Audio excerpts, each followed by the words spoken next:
grew up in a well-off area. My father said, "Oh, I'm financially comfortable," but I feel like he's more than financially comfortable. He's too comfortable.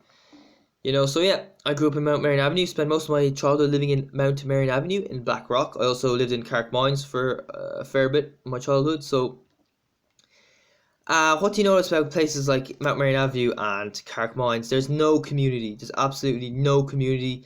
Neighbors don't know each other. They stick to themselves. They're too busy lounging around in their luxury, or maybe going off doing fancy stuff. That's the thing, like you never get to know your neighbors. I was lonely growing up. I didn't have any friends. That's the way it is. And I spoke to people from less well-off areas, and they said, "Oh, when I was growing up, I had friends on my road. We used to go to the skate park, play football. We're out for hours every day." I was like, "Man, I wish I had that childhood, but I couldn't. And it wasn't my fault. I was just born into the wrong area."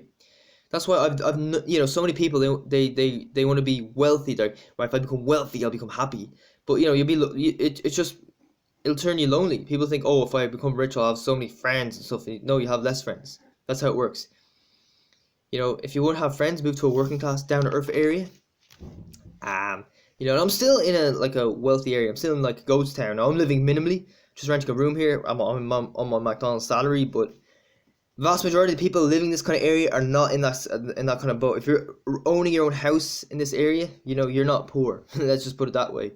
Okay, so that's the thing. Like I'd like to have growing up, I would have loved to have a better sense of community. I would have loved to have had friends. I would have loved to go out and play sport. I would have loved to have improve my social skills, spoke to people, build connections. No, that didn't happen. And I was like, my parents didn't give a shit. They're just like, oh, I want to live in this fancy, luxurious place, and oh, I don't care about all this shit, and I just feel like I was disadvantaged. People hardly think that you're disadvantaged if you grew up in a wealthy area, if you go to a private school from the age of 4, but there's other hidden factors that people don't realize. If you know what I mean, just ask someone who lives in a down to earth area who has a good relationship with all their neighbors and stuff. Imagine if those neighbors never spoke to you. Imagine if they saw you walking down the street, just look away, try to avoid making eye contact, don't want to get to know this person. I guarantee you they wouldn't like that. They'd see that as some kind of a disadvantage, and that's the way it is. So yeah, I put community over wealth and status and individualism any day of the week. So it's just a society we live in. So yeah, I'm thinking I'm going to have to move out of this area eventually. I move to a more down to earth area. Maybe I'll go up to the north side. If I do that, I'll have to quit my job. Maybe I'll move to Ballybrack, Sallynoggin. We'll see what happens.